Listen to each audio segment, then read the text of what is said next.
Hello friends, ಇಲ್ಲೊಂದು air blow book ಮಾಡಿದ್ದೆ.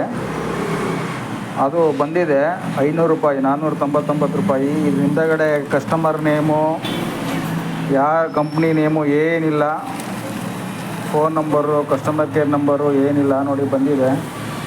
ಈ ಬೋಸುಡಿ ನನ್ನ ಮಕ್ಕಳು ಎಲ್ಲೋ ಕಸ್ಟಮರ್ ದುಡ್ಡಿಲ್ಲಿ ಬಿದ್ದಂಥ ಇದನ್ನು ಪ್ಯಾಕ್ ಮಾಡಿಬಿಟ್ಟು ಇದರಿಂದ ಕಳಿಸಿದರೆ ದುಡ್ಡನ್ನು ಹೆಂಗೆಲ್ಲ ಮೋಸ ಮಾಡಿ ಸಂಪಾದನೆ ಮಾಡ್ತಾರೆ ಅಂತ.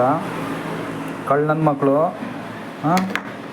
ಈ ಥರ ಎಲ್ಲ ಮಾಡಿ ಮೋಸ ಮಾಡಿ ದುಡ್ಡು ಮಾಡೋಕ್ಕೆ ತುಂಬ ಯೋಚನೆ ಮಾಡಿ ಮಾಡ್ತಾಯಿರ್ತಾರೆ. ಆದರೆ ನೀವು ಬುಕ್ ಮಾಡಿದಾಗ ಆನ್ಲೈನಲ್ಲಿ ಬಂದಾದಮೇಲೆ ಓಪನ್ ಮಾಡಿ ರಿಟರ್ನ್ ಮಾಡಿ, ದುಡ್ಡು ಕೊಡೋಕೆ ಹೋಗಬೇಡಿ. ಕ್ಯಾಶ್ ಆರ್ಡ್ರ್ ಬಂದಾಗ ಕ್ಲೀನಾಗಿ ಚೆಕ್ ಮಾಡಿ ತೊಗೊಳ್ಳಿ.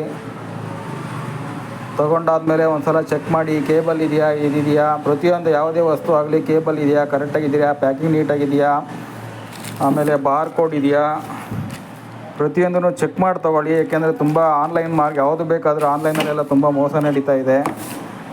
ATMಗಳೇ ಹೊಡೆದಾಕ್ಬಿಡ್ತಾರೆ, ಇನ್ನು ಆನ್ಲೈನಲ್ಲಿ ನಡೆಯಲ್ವಾ? ಕಚಡಾಕಂತ್ರಿ ಕಜ್ಜಿ ನಾಯಿ ನನ್ನ ಮಕ್ಕಳು. ನೋಡಿ ಈ ಥರ ಕಳಿಸಿದ್ದಾರೆ. ಏನಂದರೆ ಏನೂ ಇಲ್ಲ, ಎಲ್ಲ ಡಬ್ಬ ಎಲ್ಲ ಹಳೆಯದು. ನೋಡಿ ಎಲ್ಲ ಡಸ್ಟ್ ಎಲ್ಲ ಇದೆ.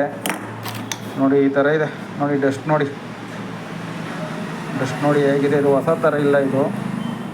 ನೋಡಿ ಮಾರ್ಕ್ಗಳು ಹೇಗಾಗಿದೆ ನೋಡಿ. ಇದು ಈ ಥರ ಕಂತ್ರಿ ನನ್ನ ಮಕ್ಕಳು ನಮಗೆ ಮೋಸ ಮಾಡಿದ್ದಾರೆ. ಸೊ ಅದಕ್ಕೆ ನೀವು ಅಷ್ಟೇ ಫ್ರೆಂಡ್ಸ್, ತೊಗೋಬೇಕಾದ್ರೆ ಇನ್ನೊಂದು ಸಲ ಆನ್ಲೈನಲ್ಲಿ ಚೆಕ್ ಮಾಡಿ ದುಡ್ಡು ಕೊಡೋಕೆ ಹೋಗಬೇಡಿ. ಎಲ್ಲ ಓಪನ್ ಮಾಡಿ ನೀಟಾಗಿದ್ದರೆ ಮಾತ್ರ ತೊಗೊಳ್ಳಿ, ಇಲ್ಲಾಂದರೆ ರಿಟರ್ನ್ ಕಳಿಸ್ಬಿಡಿ. ನೀವು ಮೋಸ ಹೋಗಬೇಡಿ. Thank you.